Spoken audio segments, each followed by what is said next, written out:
17वें अध्याय में 3 प्रकार की श्रद्धा का वर्णन। थोड़ा इधर सरक जा, ऐसे बैठ जाओ। 3 प्रकार की श्रद्धा का वर्णन है। मूढ़ग्राहेण आत्मनो यत् पीड़या क्रियते तपः परस्योत्साधनार्थम व तत्तामस मुदाहृतम्। भगवान कहते हैं हमारे शरीर को और मन को रोज रोज साफ करने की आवश्यकता होती है। यदि हमने रोज साफ करते गए तो जैसे जिस घर में रोज झाड़ू लगती है, पोछा लगता है, वो घर में कचरा बहुत कम रहता है।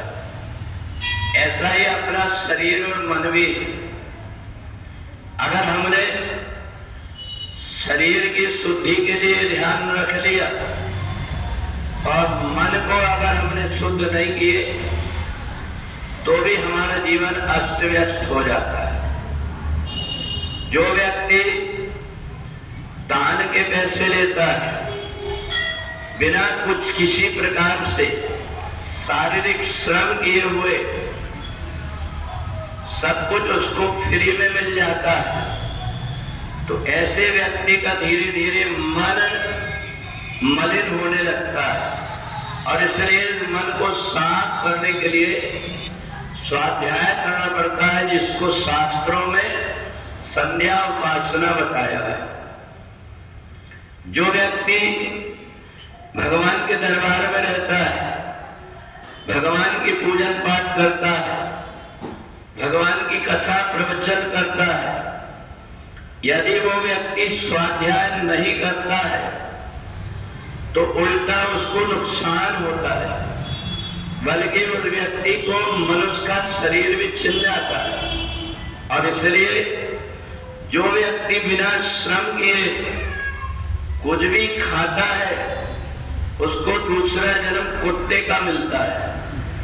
और इसलिए जितने भी हमारे संत रहे हैं, चाहे गोरा कुम्हार रहे हो, नामदेव रहे हो, चाहे मुक्ताबाई रही हो, जनाबाई रही हो, ये सब की सब अपने पेट पालने के लिए कुछ ना कुछ प्रकार का काम करते रहे।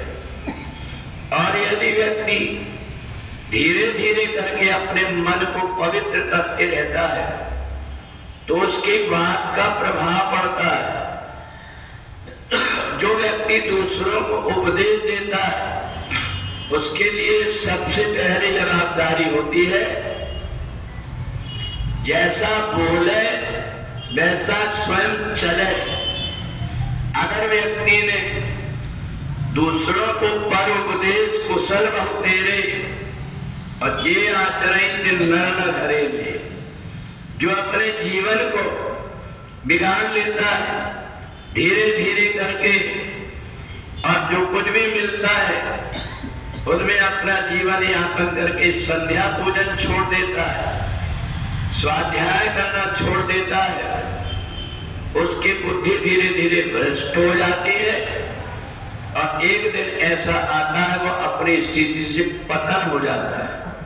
और इसलिए अज्ञानी व्यक्ति जब कभी कुछ करने की सोचता है उसको कुछ हासिल नहीं हो पाता।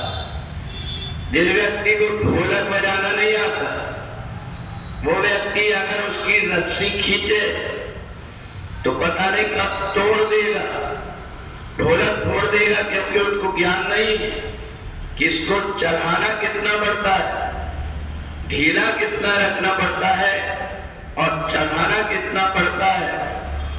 ये जैसे ज्ञान ढोलक का होता है, ऐसे ही अपने शरीर और मन का भी है। अगर हमने शरीर को केवल दूसरों से मिलते गया और हमने खाने की आदत बना लिया, धीरे धीरे करके हमारा पतन होने लगता है। और इसलिए वशिष्ठ रामायण में एक प्रसंग आता है, एक पुजारी ने एक कुत्ते को मार दिया। तो भगवान राम के दरबार में पहुंचा और शिकायत किया कि इस व्यक्ति ने, ये जो ब्राह्मण है, इसने मेरे को मार दिया। भगवान ने कहा तुम बताओ इसको क्या सजा देना चाहिए। कहा एक काम करो, कोई मंदिर का इसको पुजारी बना दो। सब लोग हंसने लगे कि तुम सजा दे रहे हो क्या, फिर उसको इनाम दे रहे हो। कहा पहले जन्म में मैं भी पुजारी था, जो कुछ भी मिला मैं खाते रहा, पर मैंने अपने आत्मोद्धार का कोई उपाय नहीं किया, इसलिए मेरे को स्वान का जन्म मिला है। तो इसलिए व्यक्ति को अपने शरीर को और मन को पवित्र रखने के लिए थोड़ी न थोड़ी सेवा करना पड़ता है।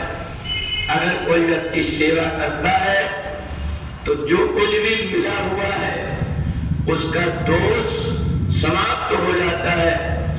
अन्यथा कचरा इकट्ठा करने वाले व्यक्ति को एक दिन पूरा जीवन कचरे का डब्बा बन जाता है। इसलिए कचरा साफ होते रहे, इसलिए व्यक्ति स्वाध्याय और सेवा करके अपने आप को परमात्मा से जोड़े रखता है।